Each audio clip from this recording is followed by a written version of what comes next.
मेरे प्रिय आत्मन, सहज योग में आज राजस्थान के दरिया साहब के कुछ दोहे लेने जा रहे हैं। दरिया साहब का जन्म 1676 ईस्वी में हुआ और 1758 ईस्वी तक दरिया साहब का जीवन दीप जलता रहा। दरिया साहब कहते हैं, दरिया हरि कृपा करी बिरहा दिया पठाए। गोविंद की कृपा कब होती है? कैसे जानोगे कि गोविंद की कृपा हुई? सामान्यतः हम सोचते हैं धन मिल गया, पद मिल गया, यश मिल गया, प्रतिष्ठा मिल गई तो गोविंद की कृपा हुई। लेकिन संत कहेंगे कि धन मिल गया यह कोई गोविंद की कृपा नहीं हुई, पद मिल गया यह गोविंद की कृपा नहीं हुई। असली कृपा तो गोविंद की तब हुई जब गोविंद से लौ लग गया, गोविंद के तुम प्रेम में पड़ गए। और प्रेम की पहचान क्या है? अगर पीड़ा पैदा हो गई, अगर विरह की आग जल गई तो प्रेम की कसौटी है। विरह ही प्रेम की कसौटी है। और संत जिस विरह की बात करते हैं उस विरह में बड़ा आनंद है। पीड़ा जो न मिलती झोली भर, यह जीवन रीता रह जाता। वह विरह संतों की पूंजी है। और एक बात और याद रखना, सांसारिक प्रेम कहानियाँ मिलन के साथ पूरी हो जाती हैं, समाप्त हो जाती हैं। लेकिन परमात्मा से जो प्रेम की कहानी है वह मिलन के बाद और भड़क जाती है, वह कहानी और प्रज्वलित हो जाती है। दरिया हरि कृपा करी बिरहा दिया पठाए। बड़ी कृपा हुई गोविंद की, उसने मेरे जीवन में विरह की आग भड़का दी, विरह की आग पैदा कर दी। जिसके लिए कबीर साहब कहते हैं, बिरहा बुरहा मत कहो। विरह को बुरा मत कहो, विरह की पीड़ा को बुरा मत कहो। बिरहा है सुल्तान। विरह तो राजा है, जो विरह में पड़ गया वो शहंशाह हो गया। जा घट बिरह न संचरे सो घट जान मसान। जो व्यक्ति विरह की पीड़ा में नहीं जल रहा है वह तो श्मशान में रह रहा है, वो जीवन जी नहीं रहा है, वो मरा हुआ जी रहा है। इसलिए दरिया साहब कहते हैं, यह बिरहा मेरे साध को सोता लिया जगाए।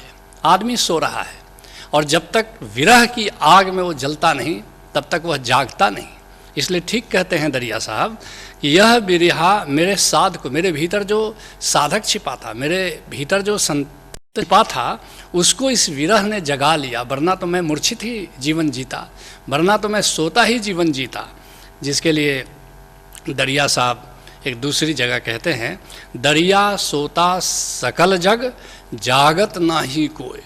सारा संसार मूर्छित सो रहा है, कोई जागा नहीं है, न कोई जागने को तैयार है। जागे में फिर जागना जागत कहिए सोए। जागे में फिर जागना, जो साक्षी होकर रहता है, जो आत्मस्मरण में जीता है, उसी को जागा हुआ समझना। जो आत्मविस्मरण में जाग रहा है वो जागते हुए भी सो रहा है, मूर्छित है।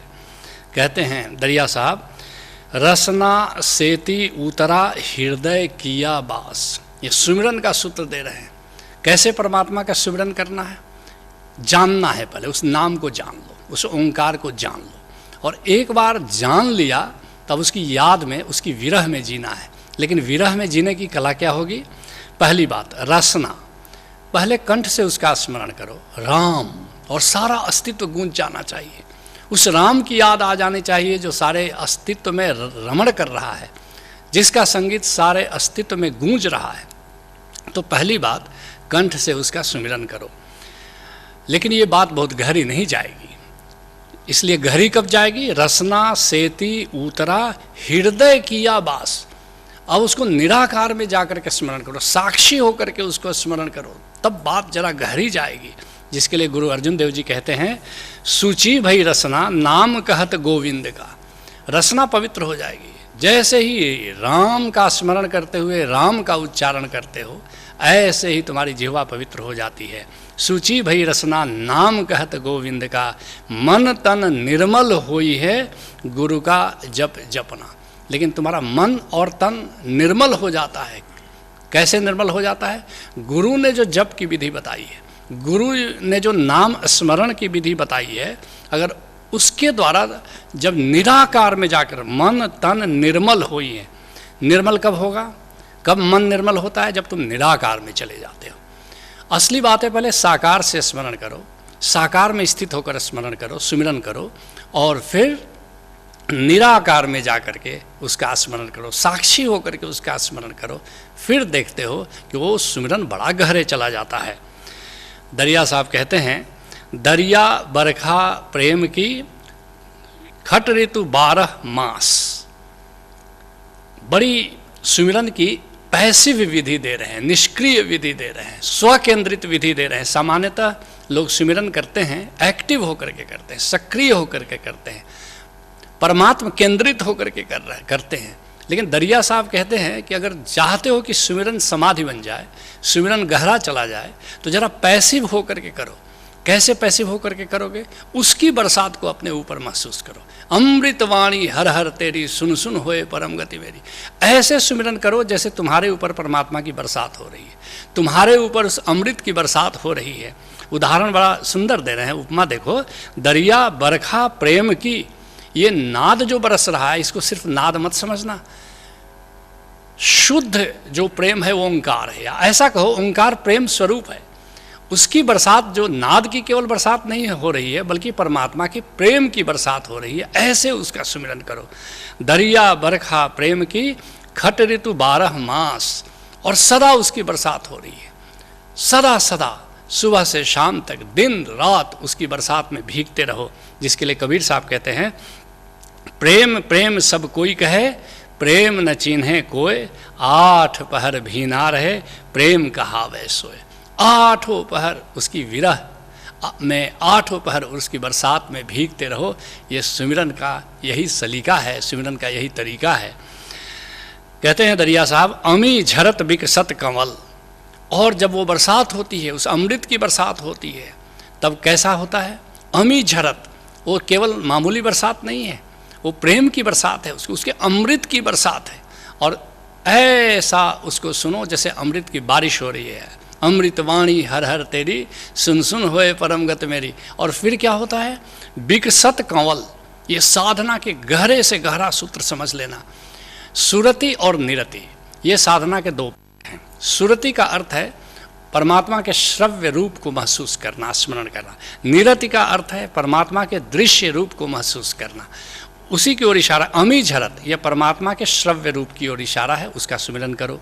और विकसत कवल, तुम्हारे भीतर सहस्त्र दल कमल खिला हुआ है, एक दिव्य आलोक छाया हुआ है। जैसे मान लो अमृत की बरसात में वो कमल खिल रहा है। बड़ी सुंदर उपमा है। तो एक तो सुनो परमात्मा के संगीत को, और फिर परमात्मा को देखो, वो सहस्त्र दल कमल देखो। जिसके लिए सूरदास कहते हैं, मुरली धुनि गाजा, सूर सुरति सर साजा। मुरली बज रही है और वह सुरति के सरोवर में जैसे सूरज उगा हुआ है, उसका आलोक फैला हुआ है। निरखत कंवल नैन नभ ऊपर, वो आँखों के ऊपर गगन मंडल में जैसे निरखत कंवल, कमल खिला हुआ है। और शब्द अनाहत गाजा, और अनाहत शब्द, अनाहत संगीत पैदा हो रहा है। कहते हैं दरिया साहब, अमी झरत विकसत कंवल, उपजत अनुभव ज्ञान। और यहाँ से अनुभव का ज्ञान शुरू हो जाता है। अब तक तो तुमने सुना है, अब तक तो तुमने पढ़ा है, तुम्हारा अपना अनुभव नहीं है, केवल जानकारी है, जानना नहीं है। लेकिन एक बार उस अमृत की बरसात को और फिर सहस्त्र दल कमल को खिला हुआ देख लो, तो अनुभव का जगत यहाँ से शुरू हो जाता है। जिसके लिए मलूक दास कहते हैं, अब मैं अनुभव पद ही समाना, सब देवन को भ्रम भुलाना। अब देवताओं का भ्रम यहाँ से तुम्हारा मिट जाता है। और अविगत हाथ बिकाना, उस अविगत परमात्मा के हाथों में तुम बिक जाते हो। सुन्न महल में महल हमारा, निर्गुण सेज बिछाई। भीतर के सुन्न महल में निर्गुण की सेज बिछ जाती है। और चेला गुरुदो शयन करत है, बड़ी असाइस पाई। और शिष्य और सदगुरु, सदगुरु कौन है? परमात्मा है। दोनों उस निर्गुण निराकार की सेज पर विश्राम करते हैं, जहाँ समाधि लग जाती है। कहते हैं दरिया साहब, जन दरिया उस देश का भिन्न भिन्न करत बखान। अलग अलग लोग अलग अलग बातें करते हैं कि परमात्मा कैसा है। 7वें आसमान पर अर्श पर रहता है, कोई कहता है फर्श पर काबा उसका घर है, कोई कहता है काशी में रहता है, कोई कहता है गिरनार में रहता है। अलग अलग लोग अलग अलग बातें करते हैं। दरिया हृदय राम से जो कभू लागे मन। कहते हैं दरिया साहब कि कभी भी तुम्हारा जब हृदय लग जाए, जब निराकार तुम्हारे ओंकार से जुड़ जाए, जब उसमें मन लग जाए, जिसके लिए गुरु अर्जुन देव जी कहते हैं मन मही राम नामा जाप, करी कृपा बसहु मेरे हृदय होई सहाई आप। ये मन लग जाए, हटे नहीं, आठों पहर बस गोविंद से भीगा भीगा रहे। तो कहते हैं दरिया साहब, लहरें उठे प्रेम की ज्यों सावन बरखा घन। अद्भुत उपमा दे रहे हैं। कहते हैं ये जो जैसे लहर उठे और ऊपर से बरसात आ जाए, ऐसे ही कहते हैं जैसे सावन की प्यास है जो सावन के मेघ को बारिश करा देती है, ऐसे ही तुम्हारे भीतर जब विरह की लहर उठती है तो ऊपर से अमृत की वर्षा परमात्मा की हो जाती है। जिसके लिए गुरु अर्जुन देव जी कहते हैं कि बरसे मेघ सखी घर पाहुन आए। हमारी प्यास देख करके परमात्मा का मेघ बरस रहा है और घर पाहुन आए, मेरे आंगन में ही परमात्मा आ गया पाहुन बन करके। मोहि दीन कृपा निधि ठाकुर नवनिधि नाम समाए। लोग सिद्धियों के लिए तपस्या करते हैं, निधियों के लिए तपस्या करते हैं, लेकिन गुरु अर्जुन देव जी कहते हैं कि मुझे तो नाम के माध्यम से आठों सिद्धियां, 9 निधियां हमारे ठाकुर ने, हमारे साहेब ने, हमारे गोविंद ने दे दी। लहरें उठे प्रेम की, ठीक कहते हैं दरिया साहब, लहरें उठे प्रेम की ज्यों सावन बरखा घन। जरा विरह की लहर को उठाओ, विरह की ज्वाला को भड़काओ, विरह की प्यास को भड़काओ और देखो कैसे परमात्मा अमृत की वर्षा हमारे ऊपर कर देता है। उस ओंकार के अमृत को जानना और उसकी वर्षा में भीगते रहना, यही सहज योग है। हरि ओम तत्सत।